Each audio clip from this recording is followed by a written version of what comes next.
पुण्यामध्ये जेलमधून बाहेर पडलेल्या गुंडाचा पुणे पोलिसांनी चांगलाच माज जिरवलाय। मुक्कातील गुंड गणेश कसबेनं जेलमधून बाहेर येत दहशत माजवली होती। मात्र त्यानंतर पोलिसांनी या सर्व दहशत माजवणाऱ्यांची धिंड काढत त्यांचा माज उतरवलाय। पाहूयात। पुण्यातला मंगळवारचा संध्याकाळचा हा व्हिडिओ बघा।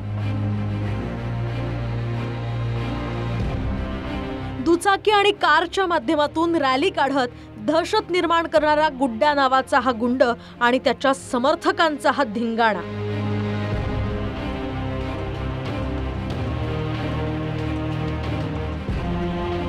आणि हा आजचा व्हिडिओ बघा।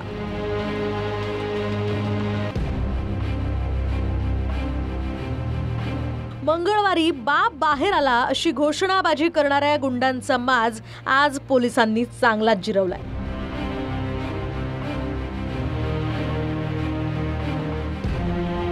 मुक्कातील आरोपी गुड्ड्या गणेश कसबेसह त्याच्या साथीदारांची पुणे पोलिसांनी आज धिंड काढली आणि काहींना अटक देखील केली आहे। प्रफुल्ल उर्फ गुड्ड्या गणेश कसबे हा मुक्कातील आरोपी मंगळवारी येरवडा जेलमधून बाहेर आला। तर गुंड गुड्ड्यानं त्याच्या 50 ते 60 समर्थकांसह येरवडा बाजार परिसरातनं कार आणि दुचाकीच्या माध्यमातून रॅली काढली।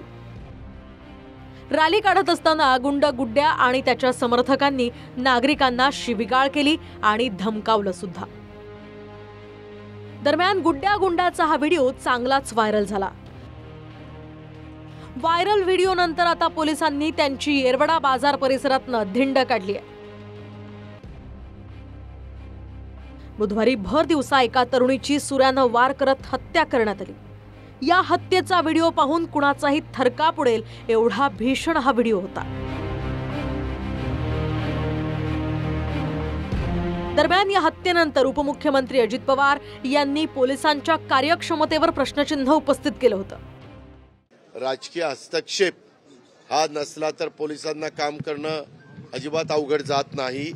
इथं कुणाचाही राजकीय हस्तक्षेप आम्ही लोक होऊन देत नाही। कुठेतरी पोलीस वरिष्ठ अधिकारी कमी पडतात असं माझं मत आहे। त्यामध्ये त्यांना जर जमत नसेल तर त्यांनी स्पष्ट सांगावं की हे आमच्या आवाक्याच्या बाहेर आहे, इतर दुसरे अधिकारी चांगले आणून। कारण सध्या याबद्दलची खूप मोठ्या प्रमाणावर चर्चा महाराष्ट्रामध्ये होतीये। पुण्याचा व्याप बघितला, पुण्याचा विस्तार बघितला तर पुण्यामध्ये गुन्हेगारी खूप मोठ्या प्रमाणात वाढते असं म्हणणं योग्य होणार नाही। पण अर्थात एक जरी घटना झाली तरी ती गांभीर्याने घेतली पाहिजे। अशा काही घटना घडतायत त्याच्याकडे आमचं लक्ष आहे। पोलिसांनी साधारणपणे सगळ्या घटनांमध्ये आरोपींना तात्काळ पकडलेलं आहे आणि आता आपण या ठिकाणी आपलं जे सीसीटीव्हीचं नेटवर्क आहे तेही मोठ्या प्रमाणात वाढवतो आहोत। मागील काही दिवसात पुण्यामध्ये मोठ्या प्रमाणावर गुन्हेगारीत वाढ झाल्याचं दिसतंय।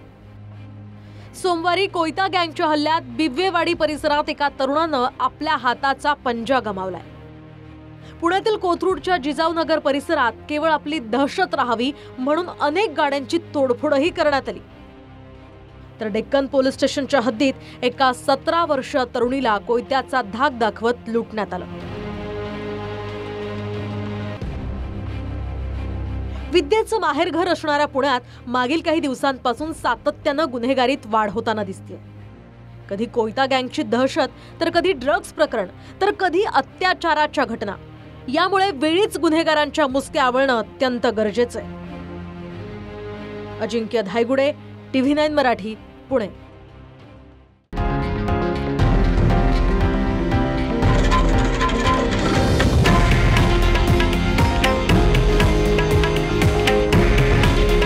हे आहे देशातील नंबर 1 न्यूज नेटवर्क आणि आपण पाहत आहात TV9 मराठी।